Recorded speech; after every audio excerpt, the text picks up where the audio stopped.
J'ai remarqué que la relation entre les parents et l'école était à la source du bien-être de chacun. Le bien-être des enseignants, des parents et des enfants, en fait, surtout des enfants.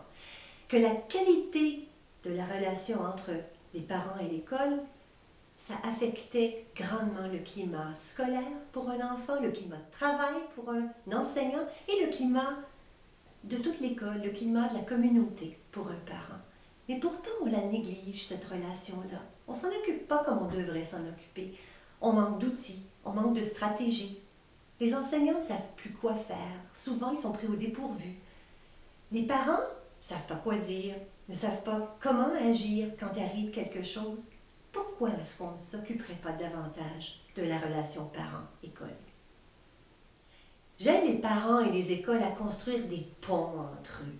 Je les aide à mieux se parler, à mieux s'écouter, à mieux se comprendre. Je les aide à développer une véritable relation de partenariat. J'ai vu de belles relations parents-école se construire, naître devant mes yeux, exister. J'ai vu des parents qui venaient me dire à quel point ils adoraient l'école, à quel point ils adoraient le prof de leur enfant, à quel point ils sentaient qu'on les incluait dans l'école, qu'on les voulait à l'école.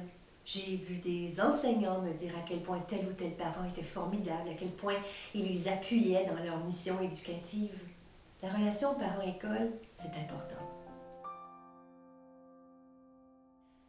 Quand les parents sont tenus au courant régulièrement des choses qui se passent à l'école, quand ils sont contactés rapidement, quand ils sentent qu'ils font partie de la communauté, quand ils se sentent les bienvenus, quand ils sentent que l'école communique avec eux de façon transparente, ouverte, ça fait en sorte que tout le monde est heureux et surtout que l'enfant est bien dans son environnement, qu'il se sent encadré. L'enfant, lui, il se retrouve dans un environnement où les adultes significatifs dans sa vie lui envoient le même message. C'est important pour lui. Et ça a un effet sur son comportement. C'est un enfant qui va agir avec un peu plus de respect, qui va avoir le goût d'apprendre, il va avoir le goût de persévérer dans ses études. Souvent, j'ai été témoin de conflits entre les parents et l'école. J'en ai vu des parents et des enseignants qui souffraient, qui étaient démunis, qui étaient méfiants l'un envers l'autre, qui étaient furieux, qui se sentaient incompris, qui se sentaient mis à l'écart, qui étaient fermés à la discussion. En fait, souvent, des adultes qui étaient pris dans une guerre d'ego jusqu'à en oublier le bien-être de l'enfant. Quand un climat hostile s'installe entre les parents et l'école, ça fait des dommages, beaucoup plus de dommages qu'on pense. L'enfant vit un conflit de loyauté. Il ne sait plus qui croire, vers qui aller. Va-t-il vers ses parents? Doit-il croire son enseignant? Il reçoit des messages contradictoires entre les adultes significatifs dans sa vie.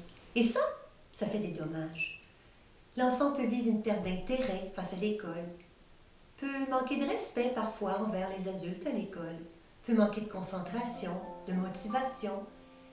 Il peut même aller jusqu'à développer des problèmes de comportement à l'école.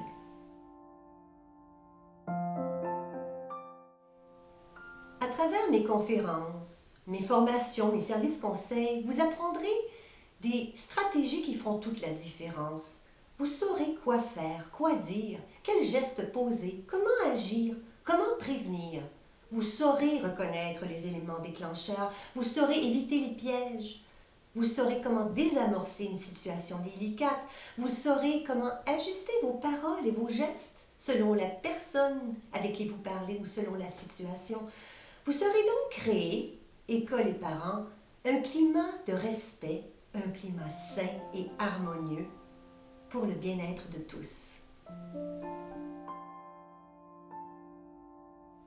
Pour arriver à une bonne relation parent-école, chacun a sa part de responsabilité. Chacun a un rôle à jouer, tant les parents que l'école, pour créer ensemble un climat propice à l'apprentissage, parce que c'est ça qui est important.